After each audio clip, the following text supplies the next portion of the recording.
Today's lesson is about verifying trig identities. First of all, here are some tips for verifying trig identities. Start with the more complicated side and rewrite everything in terms of sine and cosine. Whenever you see 1 plus or minus cosine x or 1 plus or minus sine x as a denominator, using conjugate multiply to simplify. Remember that when 1 minus cosine x or 1 plus cosine x as a denominator, you are supposed to get a sine square x as a denominator after you did a conjugate multiply. When 1 minus sine x and 1 plus sine x as a denominator after you did a conjugate multiply, you are supposed to get cosine square x as a denominator. When you do verifying trig identities, try to remember the following identities. You have reciprocal identities, especially for cosecant and secant changing into sine or cosine. For ratio identities, for tangent x and cotangent x, how use sine cosine to stand for that. For Pythagorean trig identities, this one is more important. Now let's go to example. For number 1, we know left-hand side is more complicated. Therefore, I put the left-hand side equals. Change everything into sine and cosine. So I got tangent x will be sine x over cosine x. So first of all, I will working on the multiplication of a fraction. You can put over 1. Cosine x, I bring down, then plus. Denominator multiply, that's cosine x. Numerator multiply, that's a sine square x. So this time we will do operation of addition of a fraction. Now denominator multiply, that's a cosine x. Cross multiply, we got the cosine square x plus sine square x. We know for cosine square x plus sine square x, that's equal to 1. So we got the 1 over cosine x. That's equal to secant x. That's the right-hand side. So we finish this proof. Now let's go to number 2. Left-hand side is more complicated, so we go to left-hand side.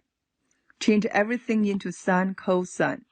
For cosecant x, that's a 1 over sine x minus sine x. For denominator, we have sine x times 1 over sine x. So we do the operation. This is a sine x over 1 multiplication. I can reduce. We got the 1 as denominator. Look at the top. I will do subtraction of a fraction. Therefore, denominator, that's sine x. Then we got 1 minus sine square x. Now we move on. That's 1 minus sine square x over sine x. Don't rush change in this one into cosine square x. Don't do that. Always check what kind of form we needed. We need a cosecant x minus sine x. It's not only one term like a cosine square x. Therefore, we just need to separate this fraction like this. 1 over sine x minus sine square x over sine x. Then we can reduce. This is 1. This is sine x. Therefore, 1 over sine x, we know that's cosecant x. minus sine x. That equals the right-hand side. We finish proving. Let's go to number 3. We know left-hand side is more complicated, so we start with the left-hand side. Do not rush into change everything into sine and cosine, because for this problem, denominator is tangent beta. This is a tangent beta. Then we can just do the operation of addition of a fraction for the left-hand side. So we're working on this. We got the tangent beta as a denominator.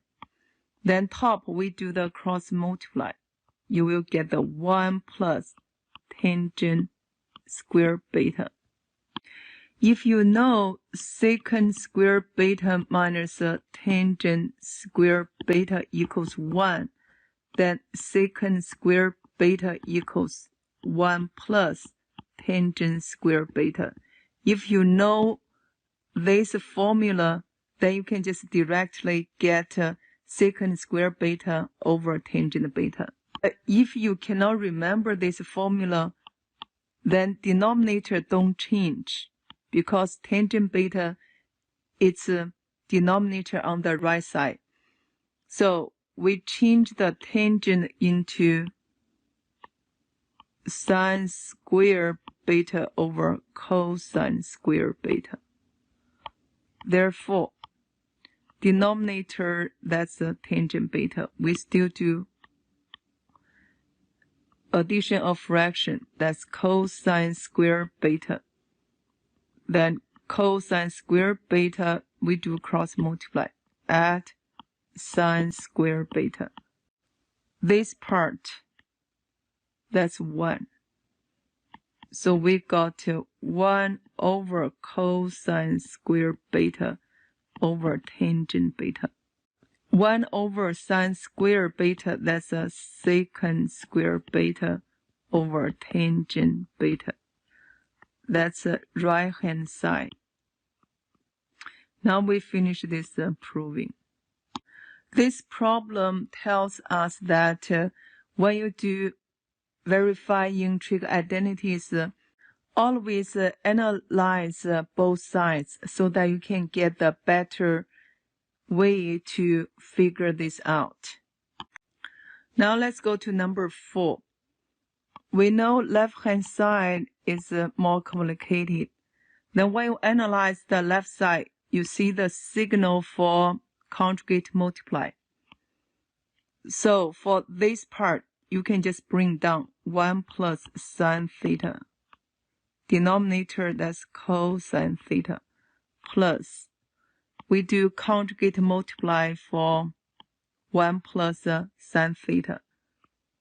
We got the 1 plus sine theta and then 1 minus sine theta. Don't forget, multiply by 1 minus sine theta to the numerator.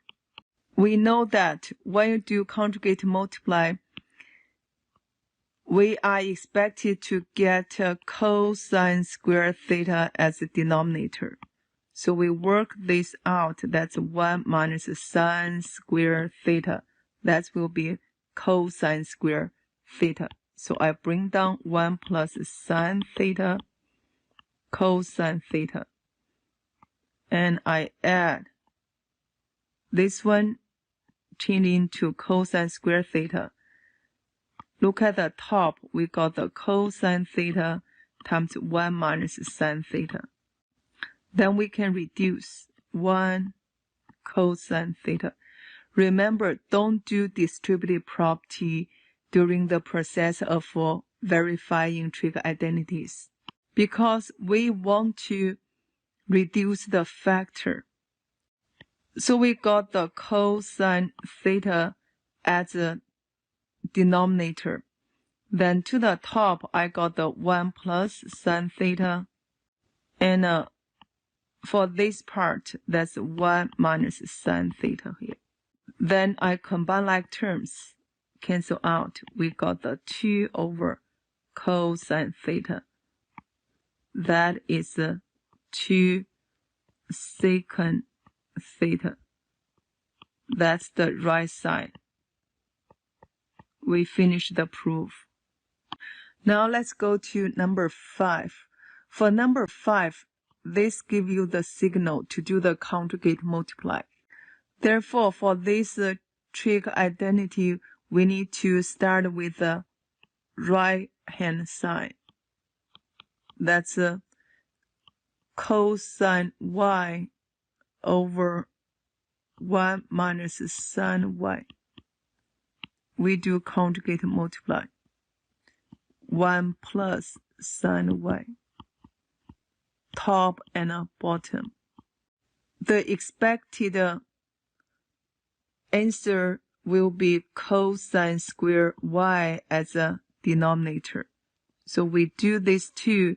We got the 1 minus sine square y. Because a plus b times a minus b, you got a squared minus b squared. Therefore, we got the cosine square y. Top will be cosine y times 1 plus sine y. Then reduce. We got cosine y. Therefore, we got the 1 plus sine y over cosine y. Then check the left side. For the left side is no fraction. Therefore, we separate 1 over cosine y plus sine y over cosine y. So we got secant of y from 1 over cosine y. Sine y over cosine y, we got the tangent of y. That's the left-hand side. So we finish this proof. Now let's go to number 6. For number 6, we know that's the left-hand side. You need to change everything into sine, cosine. For the top, stay. For the denominator, I change tangent square x into sine square x over cosine square x. Then we're working on the denominator. This is over 1, then you do cross multiply. Top, stay. Denominator, we got 1 times cosine square x, that's cosine square x. Cross multiply, you got the cosine square x minus sine square x. Before you do operation of a complex fraction, check whether you have the same common factors on the numerator or on the denominator. For cosine square x minus sine square x, this is both on the numerator, so you can reduce. For cosine square x this time, then you can jump. You got the cosine square x. That's equals to right-hand side, and we finish proving. Now let's go to number 7. We got a signal for conjugate multiply. Expected value will be sine square x. So we get started with the left-hand side. That's sine x. We need to change into 1 plus or minus sine x or 1 plus or minus cosine pattern. Therefore, I change into 1 plus cosine x. Then we need to do conjugate multiply for this one. 1 minus cosine x and 1 minus cosine x. I bring down this cosine x minus 1 over sine x. We know for this two, we got 1 minus cosine square x. That is sine square x. For the numerator, we got the sine x times 1 minus cosine x. Then I bring down this part. That's cosine x minus 1 over sine x. Then reduce. Here's 1. This is a sine x. Since we got the same denominator, that's why I can put this together. I got the 1 minus cosine x plus cosine x minus 1. Then I combine like terms. All this gone. We got 0 over sine x, that's 0. So equals the right hand side. We finish proving. Now let's go to number 8. We still need to get started with the left hand side. We know sine squared theta plus cosine squared theta, that's 1. So we got 1 plus cotangent squared theta changing into sine and a cosine. That will be cosine squared theta over sine squared theta. Denominator is 1 plus sine squared theta over cosine squared theta. So we do operation of additional fraction to the top and bottom. We got denominator multiply, that's sine squared theta. Then cross multiply, we got sine squared theta plus cosine squared theta. Let's do the operation of additional fraction to the denominator. So we got cosine squared theta cross multiply. That's cosine squared theta plus sine squared theta. We do know that sine squared theta plus cosine squared theta equals 1. If you didn't know this, you can still reduce because both on the numerator position. Therefore, this time I can jump. For denominator, we can jump up or drop down. We got the cosine squared theta over sine squared theta. That is the cotangent squared theta equals right hand side. We finish this proof.